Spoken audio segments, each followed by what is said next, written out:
मगुंटा श्रीनिवासलू रेड्डी, उन्होंने कुल सितंबर 2022 और जुलाई 2023 के बीच में 3 स्टेटमेंट दिए हैं। कुल ईडी को 3 स्टेटमेंट, इनमें से पहले 2 स्टेटमेंट दिए जाते हैं जिसमें अरविंद केजरीवाल जी के खिलाफ कोई बात नहीं है, कहते हैं कि इनका कोई रोल नहीं है, कोई शराब घोटाला नहीं हुआ।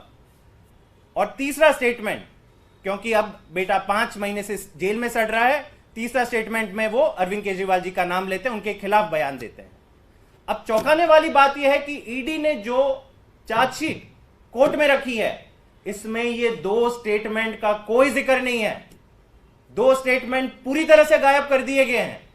केवल आखिरी स्टेटमेंट, जब बेटा 5 महीने से जेल में सड़ रहा है, हिम्मत टूट जाती है बाप की और बेटे की, और उस परिस्थिति में जो स्टेटमेंट उनसे निकलवाया गया वही केवल कोर्ट में शामिल होता है। बड़ा अजीब है, ये बड़ी अजीब इन्वेस्टिगेटिव एजेंसी है। इतने खुले आम फ्रॉड आप छुपाने की कोशिश कर रहे हो, सबको पता है, सब लॉयर्स को पता है, पूरे मैटर में जो लोग डील कर रहे हैं सबको पता है कि 3 स्टेटमेंट दिए गए और केवल 1 स्टेटमेंट चार्जशीट का हिस्सा है। बेटे पे आ जाते हैं राघव मगुंटा रेड्डी, वो 7 स्टेटमेंट देता है, 7 statements filed under section 50 of PMLA. और इन 7 स्टेटमेंट में से पहले 6 स्टेटमेंट में वो क्या कहता है, मैं अरविंद केजरीवाल जी से कहीं नहीं मिला, इनका कोई लेना देना नहीं है, कोई शराब घोटाला नहीं हुआ। क्या होता है, 5 महीने जेल में डालने के बाद 16 जुलाई को वो 7वां स्टेटमेंट आता है जिसमें अरविंद केजरीवाल जी का नाम लिया जाता है।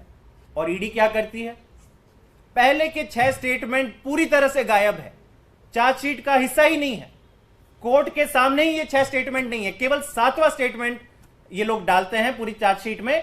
और पूरा का पूरा केस पहले शरत रेड्डी के बयान पे, अब ये 2 बाप बेटे एमएसआर और राघव रेड्डी के बयान के ऊपर पूरा केस खड़ा करते हैं।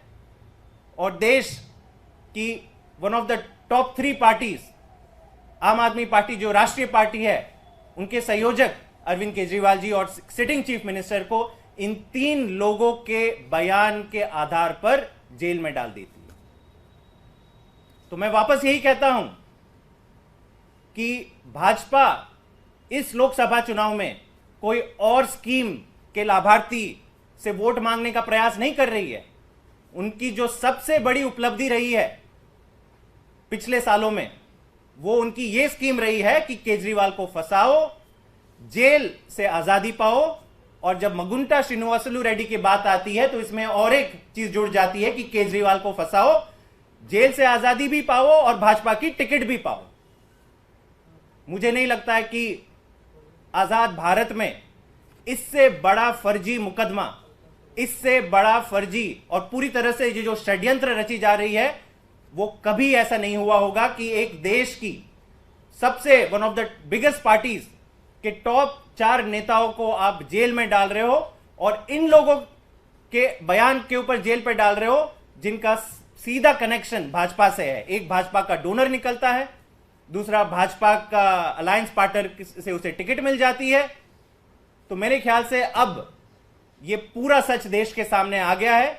देश के लोग फैसला करेंगे, कोर्ट तो फैसला करेंगे ही करेंगे, सारे तथ्य कोर्ट के सामने रखे जाएंगे, लेकिन देश के लोग भी फैसला करेंगे कि ये तानाशाही इस चरम तक पहुंच चुकी है इस देश में कि कहीं कोई मतलब कोई पर्दा भी नहीं है। अब पर्दा सारा हट गया है, इसके बावजूद भाजपा कहती है कि नहीं, केजरीवाल जी को हम अरेस्ट करेंगे, इनको जेल में रखेंगे।